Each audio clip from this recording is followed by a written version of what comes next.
अस्सलाम वालेकुम वीवर, बिस्मिल्लाहिर्रहमानिर्रहीम। आज स्पेशल रमज़ान के लिए मैं पकोड़ों की रेसिपी लेकर आई हूँ। आलू के पकोड़े और हरी मिर्च के पकोड़े उसी तेल में हम भले बना के सेव करके रमज़ान के लिए रखेंगे। तो मैंने ये चटपटी खट्टी मीठी चटनी बनाई है। मेरे चैनल पे ये भी रेसिपी है, आप विज़िट करें मेरे चैनल का। ये इमली की चटनी है खट्टी मीठी, आप किसी भी चाट के साथ इसको खाएं रमज़ान में।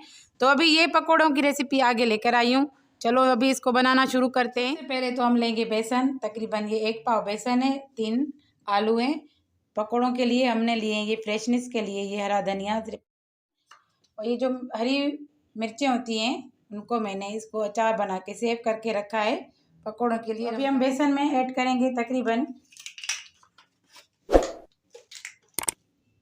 इतना तक चुटकी भर सोडा, 1 टेबल स्पून कुटी हुई लाल मिर्च, 1 टेबल स्पून नमक। पानी के साथ इसका बैटर बनाएंगे। कंसिस्टेंसी दिखा रही हूँ आपको कितनी रखनी है इसकी। तो तेज से विस्कस को ऐसे घुमाना है, नहीं तो आप चम्मच के साथ इसको अच्छे से इस तरह से घुमाएं जैसे ये इस तरह से कंसिस्टेंसी बन जाए। देखेंगे। तो अभी हम आलू लेंगे। मैं छिलके के साथ भी आलू के पकोड़े बना रही हूँ और छिलकों के बगैर ये छीले हुए स्लाइस किए हुए हैं। और देखिए बस, और ये छिलके के साथ में स्लाइस कर रही हूँ उसके। तो ये सारे आलूओं को स्लाइसिस में हमने काट लिया है, छिलके समेत इस तरह से आलू हैं ये, और छिलके के बगैर इस तरह से। तो जो आपको पसंद है उसी तरह से काटें। मैंने हरी मिर्च की अचार बनाई थी, तो इसको सेव करने का तरीका आप सालों भर इसको सेव करके रखें, महीनों भर सेव करके रखें। बहुत ही मज़े की, और ये अच्छे पड़े रहते हैं जैसे आपने अभी फ्रेश लिए हैं। तो खट्टे भी होते हैं, आप अचार में डालें, बिरयानी में डालें, सालन में डालें, किसी भी। तो आप मुझे कमेंट्स में पूछें, मैं आपको ये बनाना सिखाऊंगी। तो ये फ्रेशनेस के लिए हम ये हरा धनिया इसमें ऐड कर रहे हैं। अगर लुक आपका आप चाहते हैं लुक इसका बहुत ही खूबसूरत दिखे आलू पकोड़ों के, तो ये इसमें आप हम ऐड करेंगे हल्दी चुटकी भर इस तरह से। तेल को हमने फुल गरम कर लिया है। अभी हम लो मीडियम पे रखेंगे आंच को। तो ये आलू हम एक एक डबो डबो के इसमें फ्राई करते जाएंगे। तो मैंने चेक किया था, अच्छे से गरम था तेल हमारा। हरे धनिया की वजह से लुक इसका बहुत ही खूबसूरत दिखता है और खाने के लिए भी दिल करता है।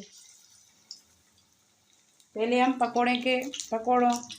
पहले हम आलूओं के तलेंगे, फिर हम तलेंगे हरी मिर्च के पकोड़े।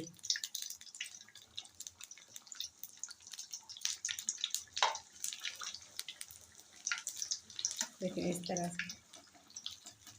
सोडा आपने कम डालनी है, रमज़ान में आप सोडा कम खाया करें।